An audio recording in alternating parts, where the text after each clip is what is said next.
Hello everyone, welcome to Vedantu NCERT solutions class 11th and 12th। इस channel पर हम NCERT की सारी प्रॉब्लम्स का डिटेल डिस्कशन करते हैं। आज हम देखेंगे chapter 5 continuity and differentiability exercise 5.1 question number 9।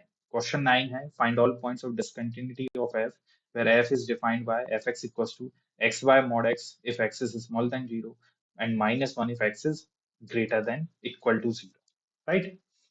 ठीक है, तो इसको देख लेते हैं किस तरह से करना है। यहाँ पे ये x greater than equal to 0 है ना, स्मॉलर देन 0 पे फंक्शन क्या है, x बाय मॉड x, और ग्रेटर देन इक्वल टू 0 पे है -1।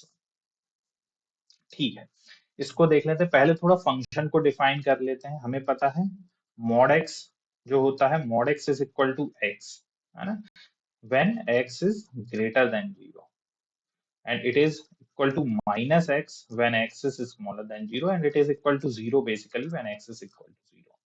Clear, right. तो बेसिकली हमेशा जो मॉड रहता है वो क्वांटिटी को पॉजिटिव कर देता है ना। अगर x ऑलरेडी पॉजिटिव है तो मॉड एज इट इज खुल जाएगा। x अगर नेगेटिव है तो मॉड माइनस के साथ खुलता है, ताकि माइनस माइनस क्या हो जाए, पॉजिटिव हो जाए, टोटल क्वांटिटी जो मिले वो पॉजिटिव क्वांटिटी ही मिले। x इक्वल टू 0 पे तो वो 0 होता है, राइट। तो ये हो गया मॉड x की बात। अब हम फंक्शन को थोड़ा सा डिफाइन कर लेते हैं कि fx है क्या। देखो, x स्मॉलर देन 0 पे फंक्शन क्या है, x bye mod x। Clear.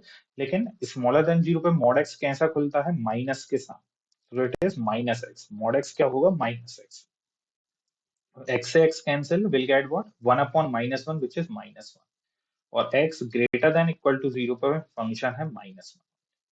तो ये हमने फंक्शन को डिफाइन कर दिया है। तो कहीं ना कहीं फंक्शन क्या है, स्मॉलर देन 0 पे भी -1 है, और ग्रेटर देन इक्वल टू 0 पे भी क्या है, -1, राइट। अब हमें पॉइंट ऑफ डिसकंटिन्यूटीज हमें देखनी है, मतलब जहां पे फंक्शन की हमें नंबर ऑफ पॉइंट्स निकालने हैं जहां पे फंक्शन डिसकंटिन्यूअस होगा। क्लियर। तो क्वेश्चन बिल्कुल इजी होगा जैसे ही हमने उसकी डिफाइन किया है फंक्शन को, स्मॉलर देन 0 पे भी -1 है, ग्रेटर देन इक्वल टू 0 पे भी -1, राइट। लेकिन हमें लिखना कैसे है ना, वो हम देख लेते हैं। तो डिसकंटिन्यूटी का मतलब क्या है, या कंटिन्यूटी का मतलब क्या है, कि उस पॉइंट पर लिमिट एग्जिस्ट करे, लिमिट एक्सचेंज हुए अगर ए पॉइंट पे मैं देख रहा हूँ, and that should be equal to the value of the function at that point, and they should be finite, है ना। अगर लिमिट एग्जिस्ट कर रही है और उसकी वैल्यू जो है उस पॉइंट पे जो फंक्शन की वैल्यू है उसके बराबर है, तो मैं कह सकता हूं कि एफ एक्स क्या है, एक f x is continuous. Continuous होगा at x equal to a पे, कंटिन्यूअस फंक्शन होगा at x equal to a. Clear. तो हमें यही चेक करना है कि ये फंक्शन कितने पॉइंट्स पे डिसकंटिन्यूअस है, राइट। तो इसको कर लेते हैं। एफ एक्स है क्या, f x is equal to -1 यदि x क्या है हमारा, स्मॉलर देन 0, राइट, और equal to -1 when x is greater than equal to 0। तो बेसिकली फंक्शन सिर्फ -1 ही है, राइट। सिर्फ फंक्शन क्या है, -1 ही है। क्लियर। तो मैं, क्योंकि फंक्शन की डेफिनेशन ही इस तरह से आ रही है कि वो -1, स्मॉलर देन 0 पे भी -1 और ग्रेटर देन इक्वल टू 0 पे भी -1, तो मैं यहाँ से सीधा लिख सकता हूँ कि फंक्शन बेसिकली क्या है, सिर्फ -1 है for all x, for all x, है ना, for x belongs to R, for all x, सारे एक्स के लिए फंक्शन क्या है, सिर्फ -1 ही है, राइट, -1 ही है। हमेशा एक कांस्टेंट फंक्शन हमें मिल रहा है। अब इसे हम लिखेंगे कैसे, कि ये डिफाइन कैसे करेंगे, लिखेंगे कैसे कि फंक्शन के डिसकंटिन्यूअस है, कंटिन्यूअस है, या कितने पॉइंट्स ऑफ डिसकंटिन्यूटी है। तो मैं एक के पॉइंट मान लेता हूँ, लेट के बी एनी रियल नंबर। मैंने मान लिया कि कोई रियल नंबर है के, क्योंकि फंक्शन तो पूरे एक्स पर डिफाइन है, पूरे रियल नंबर पर, रियल लाइन पे डिफाइन है, तो मैंने बोल दिया उनमें से के कोई एक रियल नंबर है। अब मैं फंक्शन की वैल्यू निकाल रहा हूँ के पर, तो एफ ऑफ के क्या मिल जाएगा, -1, क्योंकि बेसिकली फंक्शन है क्या, -1। ठीक है।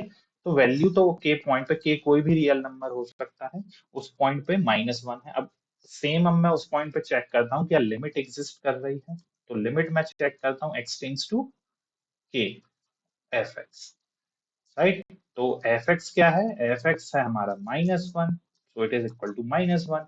तो लिमिट भी -1 आ रही है, and this is equal to the value of the function at the same point k, right. तो लिमिट एग्जिस्ट कर रही है, साथ में वो उस फंक्शन जो फंक्शन की वैल्यू है किसी भी के पॉइंट पे उसके बराबर आएगी, इसका मतलब फंक्शन क्या है, कंटिन्यूअस है।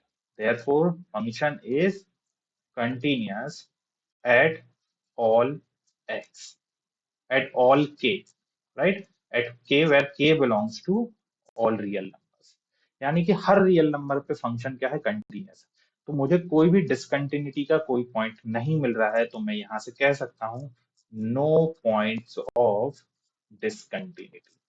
मुझे कोई भी पॉइंट नहीं मिला है डिसकंटिन्यूटी का, और वो मिलेगा भी नहीं, क्योंकि फंक्शन क्या है, -1 है ना। फंक्शन क्या, एफ एक्स इक्वल टू -1। अगर मैं इसका थोड़ा सा ग्राफ देखता हूँ, एफ एक्स इक्वल टू -1 का मतलब है ये लाइन, राइट, यही तो है, एफ एक्स इक्वल टू -1। अब यहाँ पे इसमें कहीं भी डिसकंटिन्यूटी जिसका कोई पॉइंट नहीं मिल रहा है जहाँ पे फंक्शन डिसकंटिन्यूअस है, बिल्कुल कंटिन्यूअस, राइट। तो यहाँ पे हमने ग्राफ से भी देख लिया है, राइट, और मैथमेटिकली भी हमने देख लिया है कि फंक्शन को पर कोई भी डिसकंटिन्यूटी के पॉइंट नहीं मिलेंगे। I hope the solution is clear to everyone. Please do like, share, and subscribe the channel. We'll see in the next video with the next problem, students. Till then, have a good day.